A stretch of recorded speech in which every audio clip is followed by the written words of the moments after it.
In today's episode, we're actually going to take a look at the Hitchhiker's Guide to, Hitchhacker's Guide to DACL-based detections, and this is part 1A of the paper hosted by none other than VX Underground. Check them out. They have the largest repository of malware papers, malware samples, live samples, you name it. For your research purposes, they are probably the place you want to go to. But this is also hosted and sourced at trustedsec.com. So trustedsec.com. Check them out.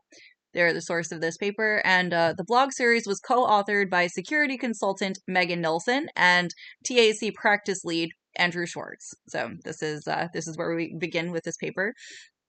The introduction states, if you were to collectively ask any Windows penetration tester or red teamer to recount their most common attack paths, there is no doubt that many of them will include the Active Directory-based attacks. Now, for those of you who don't know what an Active Directory-based attack is, Active Directory takes the active programs, sort of like the, I guess you could say, program task manager kind of thing, but Active Directory is also which background pieces are running in the background for the active apps and program services to cooperate with one another to create the app. This is where these attacks happen. It's function calls, it's application services that are built to, kind of open up and execute the app. These are the files that are most likely attacked by red teamers.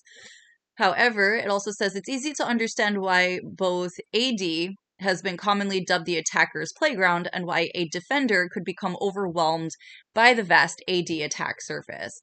The goal of the post is to provide the blue team, which is the opposing side to the red team, for those of you who aren't aware of the hacker politics there. Red teamers are infiltrators, where blue team is the defenseman, or the defense group, whatever you would want to call them. And it says the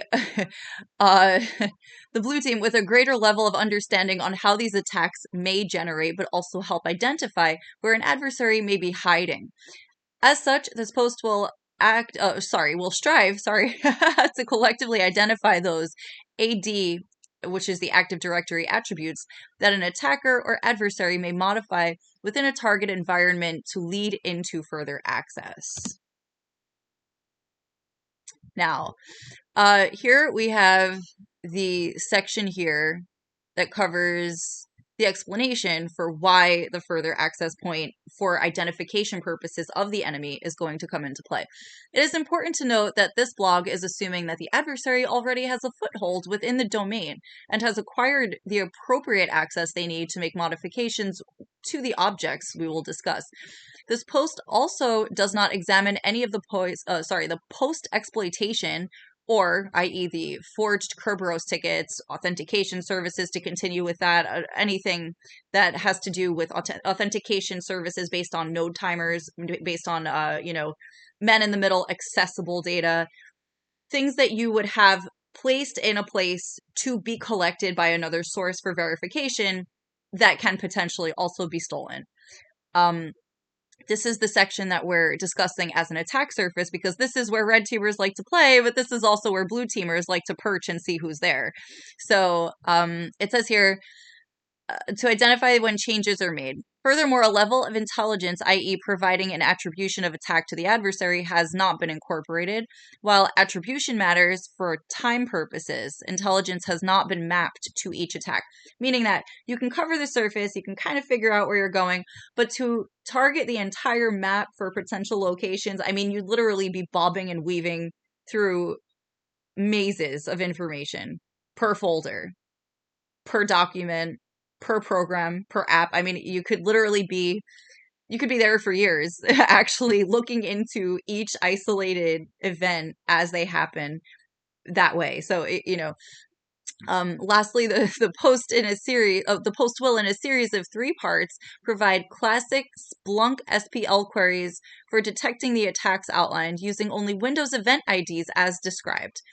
Furthermore, this bug post only examines a subset of the Windows event logging data source, and not all possible telemetry within this data set has been analyzed. Okay, so like I said, it's sort of like a vague attack surface here. It's not covering each isolated incident because these events happen as if they're switching on and off as they go. And they are meant to do so because the longer they stay in one place, they become detectable. So if there are a myriad of attacks, I like that word today. If there are a number of attacks, many of them, amplitudes of them, what you will see is the most identifiable ones coming up in a detection method, and then you would just trace them from there, usually per app, per program, and wherever else they become accessible as data that can be traced back to an attack. So using a visual roadmap or an object/attribute overview. The following chart from the Hacker Recipes provides a visual roadmap and serves as a basis to the AD or Active Directory objects and attributes that we will be working with throughout these the 3-part series. So we will step through this roadmap in order to try to provide as much detection coverage as possible. And keep in mind, this is part 1A of the paper out of 3 parts that I plan to cover with you, in addition to some other things. So there's this going on as well. And what we'll have here is the entire data map as such, which you'll check out in the paper. It's included here. But then there's also a logging setup for Windows events, where the Windows events can actually be tracked for what events are impacting or being impacted by a malware. It should be noted that the event ID 5136 is not enabled by default and can be configured by enabling the Advanced Audit Policy Configuration settings through the DS Access folder and then auditing the directory service changes. Now, this can be dangerous in the hands of an attacker because auditing the settings that are typically available and typically there are sort of like editing the live actions that are going on inside the app that usually an authenticated person would be able to control because they have ownership of the computer.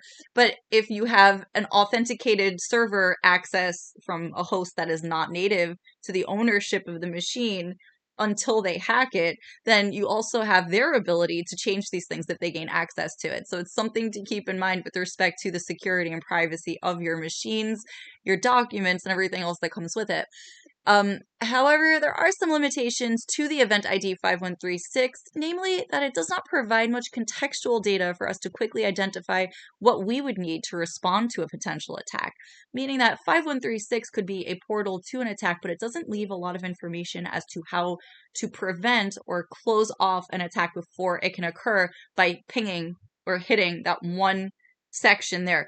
And pinging isn't actually the best word because a ping indicates that, it's a touchdown point that sends information back, and that's not necessarily what's happening here. What's actually happening is an override. So it's more like an override thing, and not necessarily going to feed any information which way or the other. It's kind of like one side has the information and the other one is seeking why or where from this information could be feeding an attacker, as opposed to, indicating where the attacker is on the blue team side. So enter correlation and Windows event IDs 4662 and 4624. Both events are part of the advanced auditing policies and may not be enabled by default. If we combine the data from all 3 event IDs, we can essentially build a template to build detections for the various modifications change to provide greater contextual representation. The context being the attack surface, and then the representation would be the attackers, their attack methods, and also what the blue team would be able to do with this information in respect to a counter measure to prevent the attacks from continuing. So this has been a brief episode. It's a really short one. I got a little lengthier in one of the other episodes, which I will be re-recording so that you have posterity and access to that information. But yeah, so this has been Tired Goth. I'm grateful for your attention to these matters. I'll be including this paper for your reading pleasure. It was hosted by none other than vxunderground.org. Check them out, buy some merch, support them. They are an excellent resource for this information and for your research purposes if you are looking into the dangers of malware and how to protect yourself. And in addition to this, you can also check out my linktree, linktr.ee/academia_gothica, for my own provisions, including a merch store where you can buy clothing I designed myself. You can buy designs, magnets, fridge stuff, water bottles, all that stuff with my patented designs on them. And you also have the free copy of my audiobook. It's the first of the series where some others are coming along, so check that out too.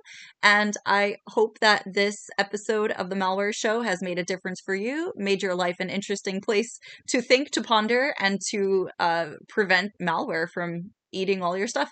So with that, I leave you. Check out more content. They'll be dropping soon, and I'll see you around. Love you guys. Bye.